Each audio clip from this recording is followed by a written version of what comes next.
Agora eu acho que vai esquentar um pouco mais essa discussão aí. Quando a Vou gente até fala comer de uma bala. racismo estrutural ou sou um racista em desconstrução, vocês acham que todo branco é um racista em desconstrução?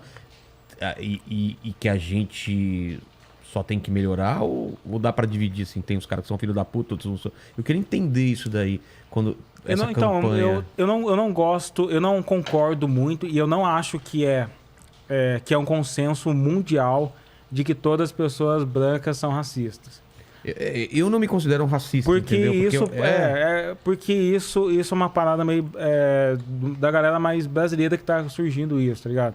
Não é uma coisa... Não é. Tá. Então, se tem um documentário lá, Chelsea e seus privilégios, lá com Kevin Hart, e quando alguém pergunta pra ele sobre se os brancos são todos racistas, ele também fala, olha, a gente tá falando de brancos, tipo, meio que generalizando, né? Porque nem todo mundo é. Então, eu acho isso um perigo, porque dizer que todos os brancos naturalmente são racistas é quase que conectar condição moral à biologia.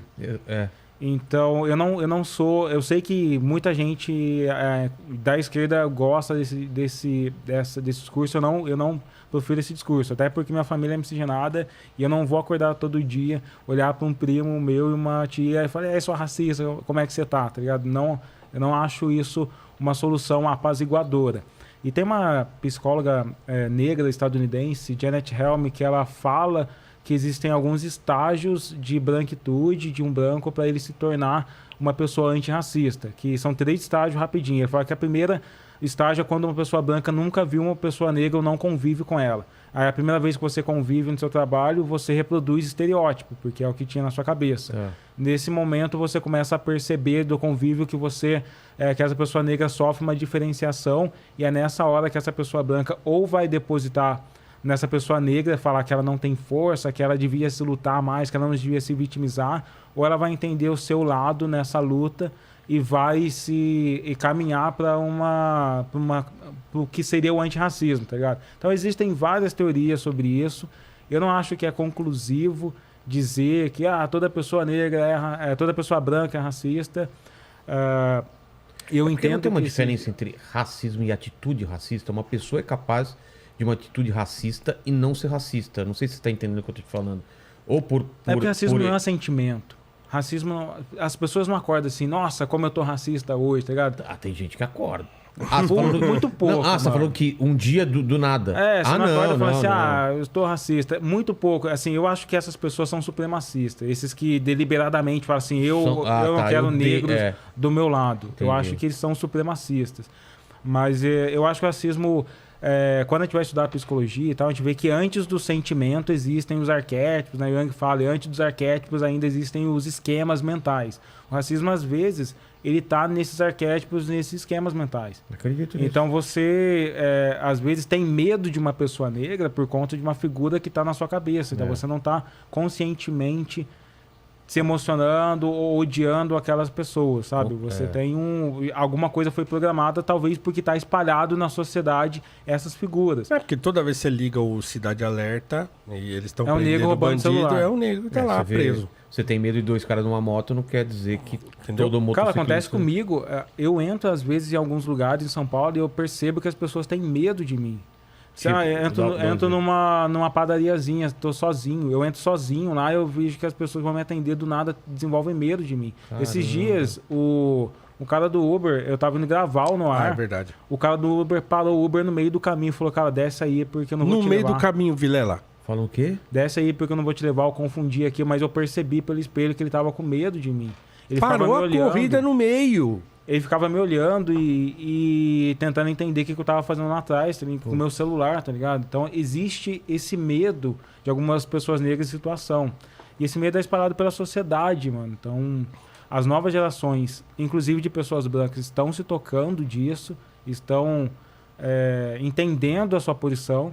Mas esse é o racismo estrutural ou não? Então, o Vilela, a questão é conceitual, né? A questão é conceitual, porque o conceito de racismo estrutural ele parte de uma visão de mundo. E essa visão de mundo, assim, grosso modo, assim, claro que é um negócio complexo pra caramba, mas é a ideia de que as estruturas sociais, e aí, por exemplo, o Silvio Almeida fala né, das estruturas políticas, jurídicas, econômicas e sociais. Então ele fala de 4 estruturas em que nas quais o racismo está impregnado. E ele funciona quase que autonomamente. Então ele funciona independente da vontade das pessoas. Então, por exemplo, ele vai falar, olha, o capitalismo é racista.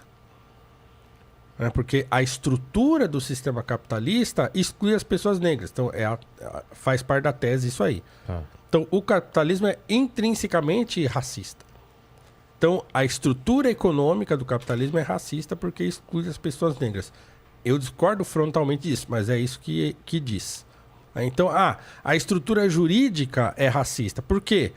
Por quê? Porque se você vai num julgamento, né, e vai julgar um cara negro e um cara branco, o cara negro geralmente, e tem estudos que apontam isso, o negro recebe penas maiores. Né? Com menos droga, recebe condenação maior do que um branco com mais droga. Então tem essas coisas. Então, quer dizer, o sistema jurídico é racista por isso. Porque independente do juiz que esteja lá, ele funciona desse jeito. Então a ideia é que as estruturas sociais condicionam a consciência individual. Então, independente daquilo que você pensa, você reproduz porque isso está na própria estrutura da sociedade. Eu discordo disso porque eu não acredito que as estruturas sejam capazes de... Sejam mais fortes do que... Sejam mais fortes do que minha bagagem, do que a consciência individual. Do que meus pais ensinaram, minha convivência com os amigos, é isso? E eu separo, o Ale fala, isso aí você só muda o nome. Eu costumo dizer... Eu acho que, por exemplo, a gente estava falando sobre essas figuras na nossa cabeça que ficam e tal.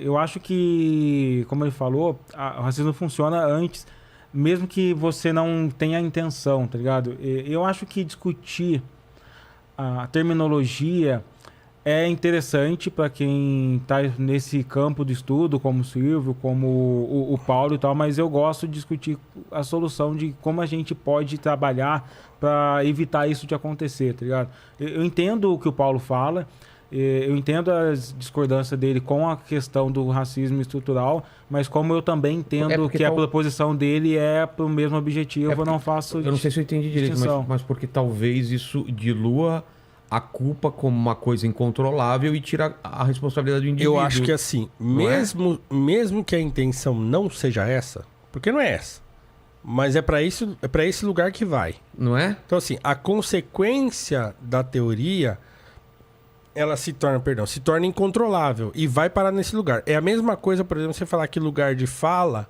não é censura. Não é censura. Lugar de fala é você saber que cada pessoa fala de um lugar social diferente. Ok, então, todo mundo concorda com isso. É assim, mas na teoria é isso. Mas lá na ponta, como isso vai chegar, é censura. Então, o problema para mim é assim, você não tem controle das consequências da sua teoria. Então, esse é um problema para mim. E aí eu tenho feito um esforço de discernir as coisas. Então, para mim, existe uma coisa no Brasil que é o racismo, que é a discriminação, que é o preconceito para com as pessoas negras e pobres em geral e tal. E tem uma coisa que eu chamo de cultura de subalternização do negro. Que é um negócio que aí é dessa herança histórica, dessa herança escravista, dessa coisa da eugenia e tal. Na prática, acaba indo pro mesmo caminho do racismo estrutural.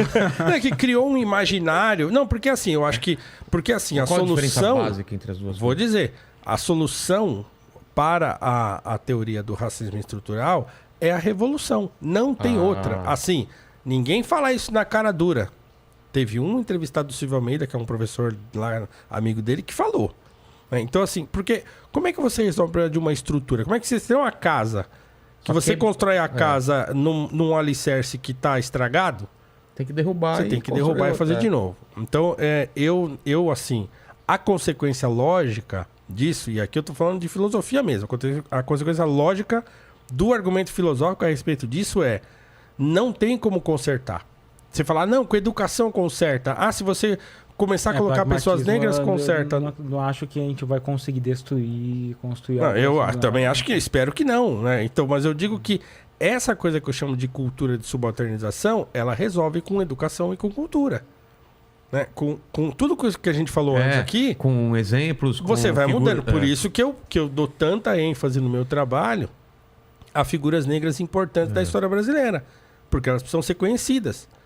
Porque quando o último ancestral do Ale estourar, né, aí o molequinho negro que vai morar lá, entendeu? Aí o cara olha pra ele e fala, você parece o Killmonger e não parece um mendigo.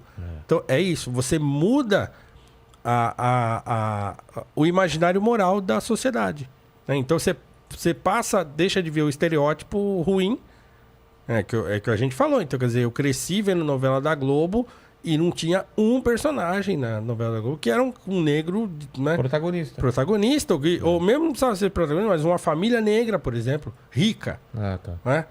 Tudo bem que isso é a absoluta minoria na sociedade, mas se tivesse, reforçaria um imaginário, né, não tão estereotipado como se criou.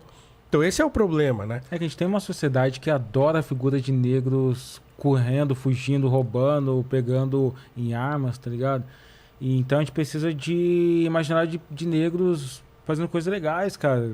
E tendo uma família bacana, com narrativas que às vezes só parem de amor, só. Então, mas não porque é uma coisa forçada, é porque faz parte da realidade que a exatamente. gente vive. Concorda? Exatamente. A gente não está inventando uma coisa. Exatamente. É que existe porque negros consomem, negros têm família como bacana. Eu ficava puto também com o Brasil, que eram as mesmas histórias de favela ou cangaço, que você fala, cara, o Brasil não é só isso. Não, e na década de 80, que era só porno chanchada. Exatamente. Cinema era só porno chanchada, só aquelas coisas escrachadas e tal.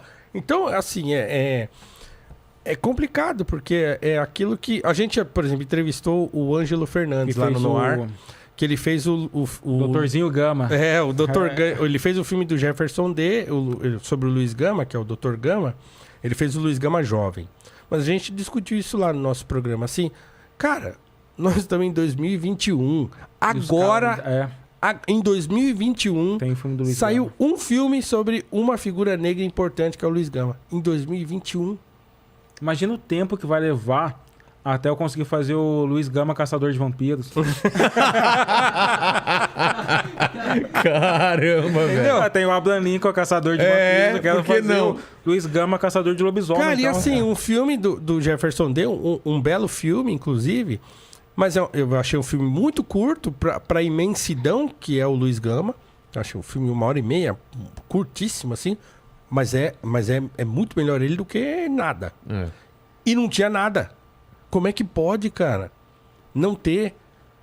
não tem. Imagina pra fazer o do Rebouças. O Rebouças, série. Ele quer ser consultor do filme do Rebouças. Não, eu estou falando tempo porque assim... Se tiver aí querendo fazer o filme do Rebouças, contrata aí o nosso parceiro Você pega a família dele, cara, que trajetória, coisa louca. Você pega o cara que sai lá de Itaparica, lá de não sei o que, não tem nada, o cara vai estudar, blá, blá, e vira o que virou.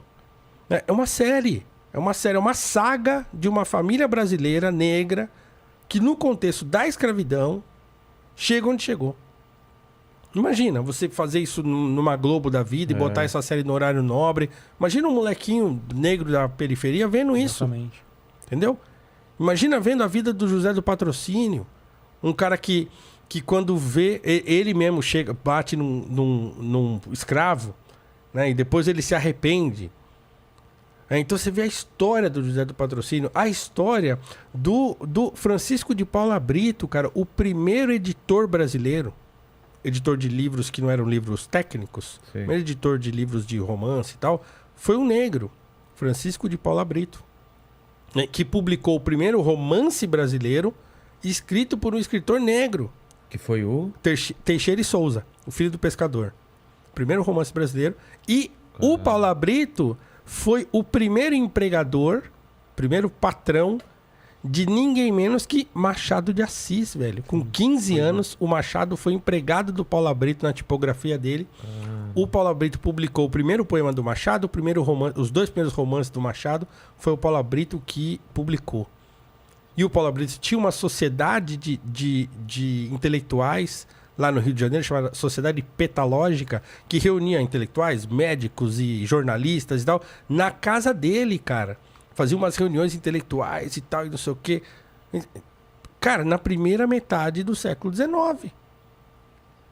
Entende como é que é o negócio? Que um dos sócios dele, na tipografia dele, 2 de dezembro, era o próprio Dom Pedro II. Cara, olha que... Então, um cara negro que morreu e o enterro dele foi um acontecimento no Rio de Janeiro. Ninguém conhece o cara, ninguém sabe quem é, mano, ninguém sabe quem é o cara. E não só as históricas, mas as figuras fantásticas também que a gente pode construir, cara. De mulheres pretas dirigindo naves espaciais. Ah, sim. Sabe, a gente precisa construir essas histórias porque é isso que vai fazer a galera sonhar, né? O Isaac Asimov que diz a ficção científica, a ficção hoje é o fato científico do amanhã. Então, quando a gente constrói ficção fantasia, a gente faz aquele garoto sonhar e, putz, se eu um dia estudar engenharia e tentar materializar e construir essa parada chamada robô, né? Então, é sobre isso, cara. É sobre a gente dar a oportunidade de alimentar o imaginário das pessoas. E aí sim, eu acho que através do imaginário, e uma vez quem falou isso pra mim foi o Emicida, antes de eu escrever meu primeiro livro, é no imaginário que a gente vai reconstruir a mente das pessoas, cara. Que a gente vai fazer a nossa disputa, a nossa criação ali, cara. É isso.